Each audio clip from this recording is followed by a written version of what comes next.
Good evening and welcome to Wisdom Wednesday. My name is Naomi. You all know me as the How-To Chick, and I am here this evening to talk a little bit about what it means and what it practically looks like to choose you in this season. If you don't know, you should know that I have recently authored my first book, and it is a 30-day workbook devotional called For His Glory. It is on disclosing and destroying the spiritual roots of codependency. And the most important thing that this book has taught me, for those of you who have gotten the book and have begun working with the book, I highly and heavily encourage you to keep doing the work. The work will change you. But for those of you who have not yet purchased the book or who are wondering why you should purchase the book, I'm here to talk to you tonight about what it looks like and what it means to truly show up for yourself and how that changes your life practically on a day-to-day basis. Um, my website is where you can get the book. You can download the first 3 days for free if you have not already. Download the first 3 days and do the work. And if the work is valuable to you, then you will recognize why this work is so important. But if you don't know, you've never heard of it, this is your first time catching one of my lives, you all know that I go by the How-To Chick. I call myself a child of God, a wife, a mom, an attorney, a coach, a mentor, speaker, and author. But the most important thing that I do believe is that you can do anything, but you cannot do everything. And you have to choose wisely. And I think it's so important that we recognize what it truly means to choose you. If you didn't know, I'm actually hosting a webinar on Sunday to talk about that very thing. And tonight we're talking about what it looks like practically. If you're a person who has ever struggled to focus on your own needs because you've been so focused on everyone else, their feelings, their needs, their problems, their concerns, putting yourself last or not at all on the list, tonight I'm urging you to stop. You were trained to neglect yourself. And if you don't start focusing on you, the consequences don't just affect you, they affect everyone around you. So what I'm going to show you today is what happens when you don't focus on yourself. So you can finally see the damage this is causing you. And tonight we'll get a few helpful tips. In the culture, they're calling it decentering men, right? But it doesn't have to be men. It can be women, it can be parents, it can be children. The truth is, what we're learning is called self-differentiation if you're into therapy. But really what it's about is recognizing that you are unique and individual. God created you yourself for good works by yourself. And you have to unlearn the habits and the environments that rewarded you for being easy, helpful, quiet, agreeable, available. Whatever those places were, whether it was work, whether it was church, whether it was home, whether you were dealing with a dysfunctional family or just straight up toxicity, a lot of times we've learned to survive by disappearing. And so I'm going to talk to you tonight just about 4 core points. I've told you multiple times, I'm trying my hardest to keep this as short as possible because I know that these are late, but I want you to get something practical out of it.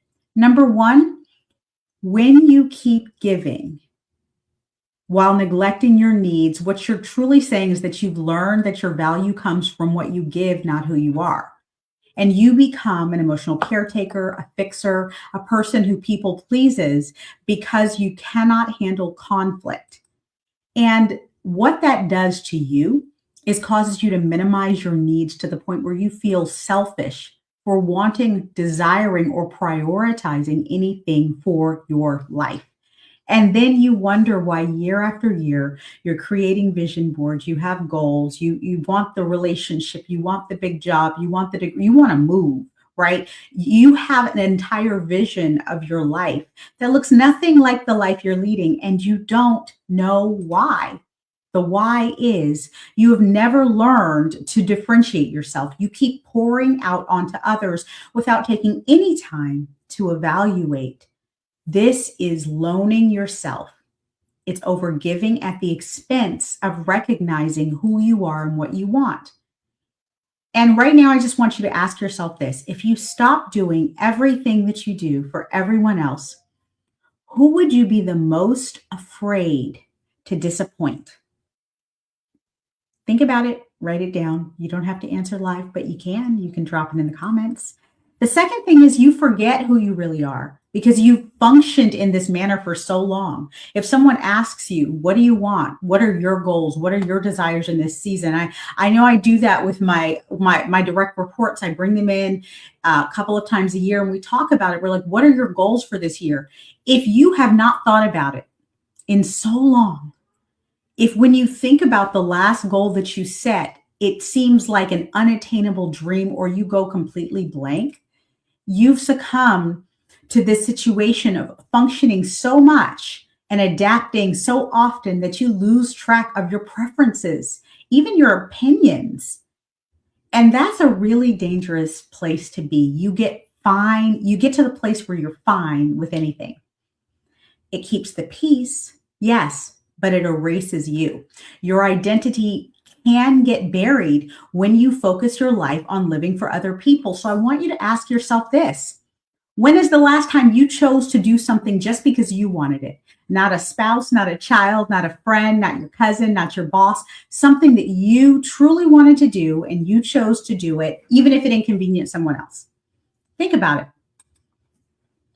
As especially if you're a parent, this can be really hard. And number 3 is this. You repeat the same toxic patterns that you grew up with different people. And I want you to remember this. You're not bad at picking people, especially for my ladies who have had multiple bad relationships and you wonder why. You're not bad at picking people. It's not your fault. And not all men are bad. That's a story for another day. But recognize this.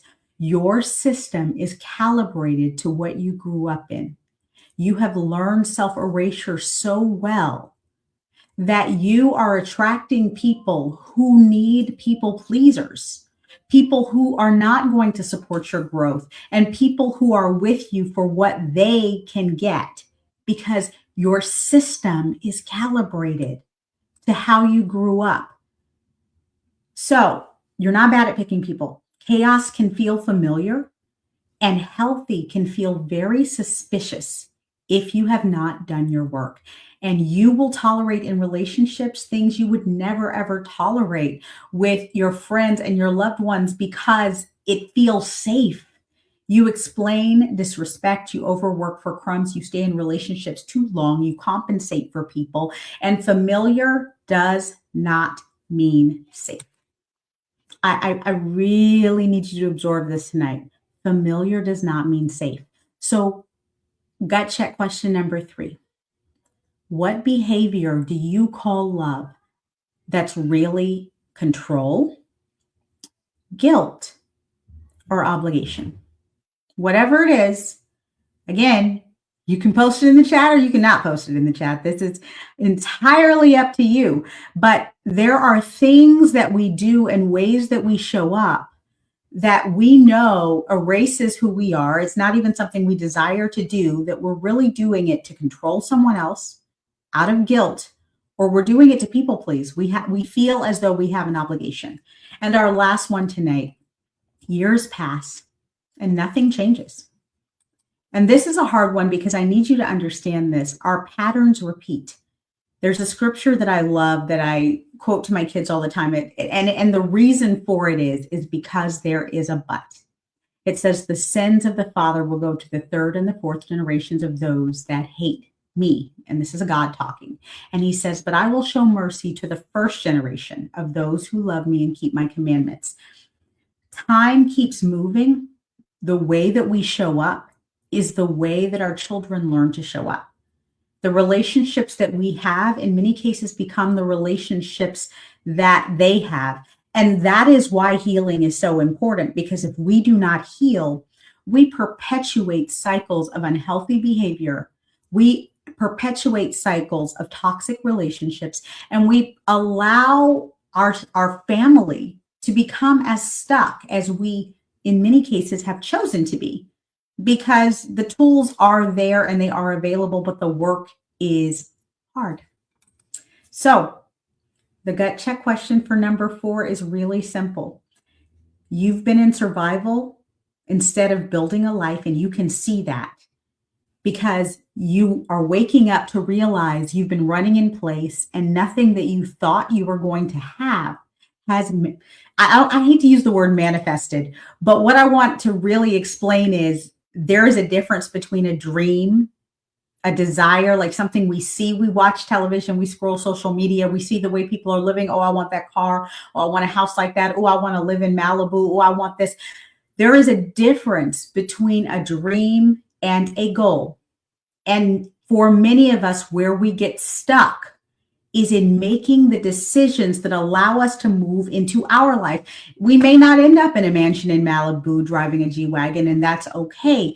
But without meaning to do it, we replay the cycles that we grew up in. We model stress, resentment, and self-abandonment for our children, and we show them survival mode. And this one is this has been my biggest driver to do this healing work, because what I need my children to understand is the word of God says that it is God's desire for us that we prosper and be in health, even as our soul prospers. And you all know I talk about mental, physical, spiritual, and emotional and financial health all being connected. Our children are watching us. If we are not healing, if we are running in place, if we are not moving to higher and higher realms, we are not showing that it is possible. What is unhealed gets repeated, even when you swear it won't. And that's the hard thing. When you get to 35, 45, 50 years old and you look and you realize that the patterns are replaying. No, you may not be, addicted to alcohol, or, you may not be, working 3 jobs to get by, but you're seeing that your children are not, that they're entitled in many ways, that they're disrespectful, that they are not recognizing how hard you have worked. And in many cases, it is because we focus so much, and this is not about parenting, I promise, but this one matters to me. We focus so much on giving them the things that we never had that we do not spend enough time teaching them the things we never knew. If we want to live lives of global impact, and this is really talking about my favorite topic, Ephesians 2:10. We were all created for a purpose. We're here for a reason.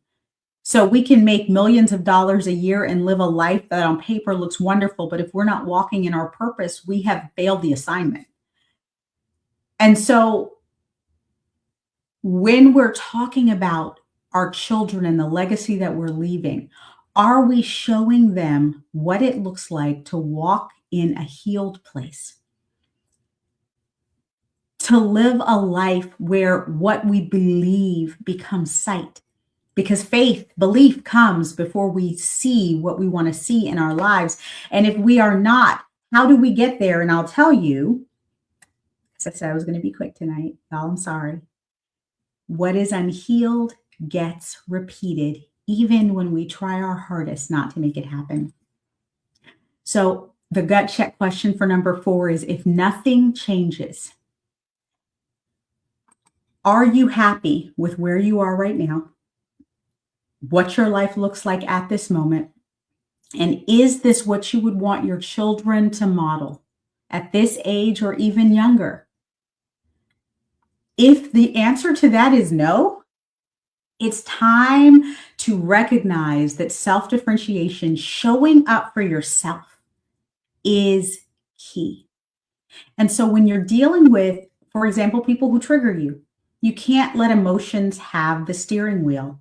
Instead, what you must do is pause and ask yourself, what do I know is true about this situation? People will call you all kind of things when you're not doing what it is that they want you to do. One sentence, what is true? I understand that you're upset, but my budget priorities mean that I do not loan money. I am not available for that. I do not loan money I cannot get back. That does not work for my schedule. I do not have time for that. I cannot commit to that, but I hope it goes well for you. Whatever it is that you need to do to learn how to set boundaries. Tip number 2 is to choose to love and show up for yourself today. Today.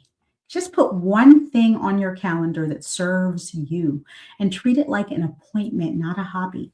I've told you guys probably a half dozen times, I have a coaching appointment that I go to every week. I love my children. I do dinner with my family every night. But on Tuesday nights, I will be in my coaching appointment.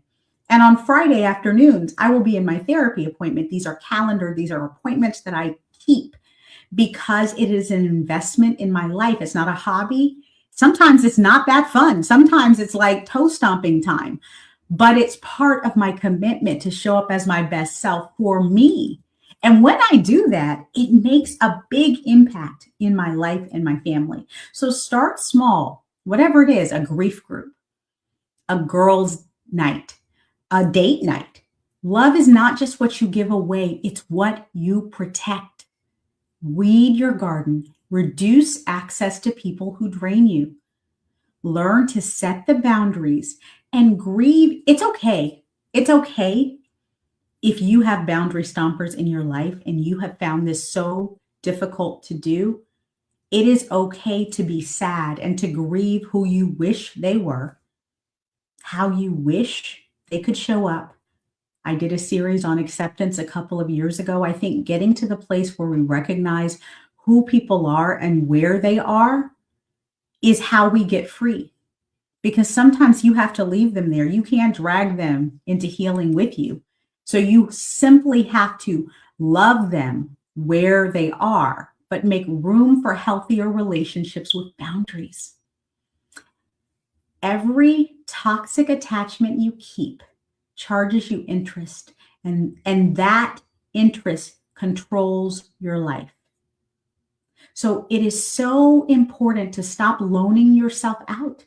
We don't even know how much time we have here.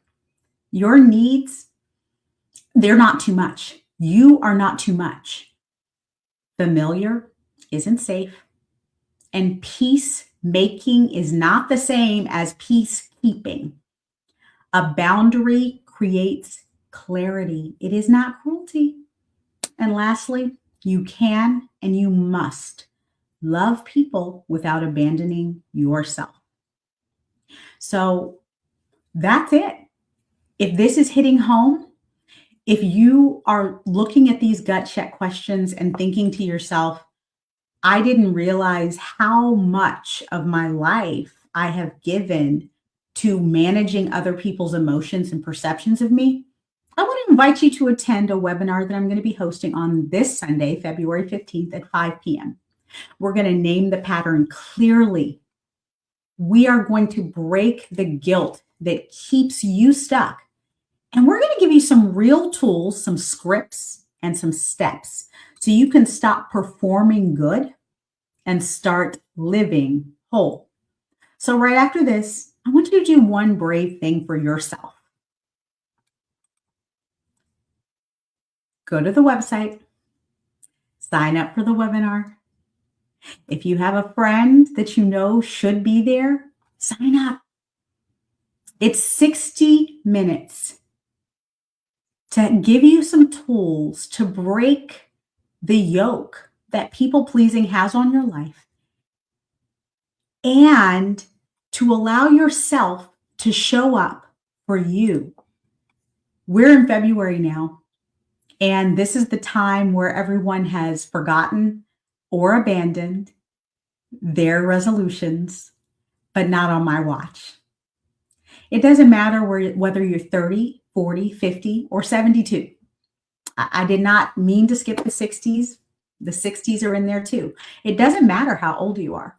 At any age, you can choose to reclaim and live your best life. And my webinar is aimed to help you do that. It's a reset. It's one you've been avoiding, but I think it's one that we all need. The recognition that, yes, the Word of God calls us to esteem others more highly than ourselves. but we do have to be on the list. And guys, you know my motto: you can do anything, but you cannot do everything. And you must choose wisely. And it is so important that we walk in the assignments that God has created us for. To do that, we have got to clear our plates and make room. I hope to see you on Sunday. Invite a friend. And remember, letting God do the choosing, breaking the anxious attachments, the avoidant attachments, and showing up for you is just putting one foot in front of each other every single day. I hope to see you on Sunday at 5 p.m. And remember again, you can do anything, but you cannot do everything. Choose wisely. I'll see you on Sunday. Good night.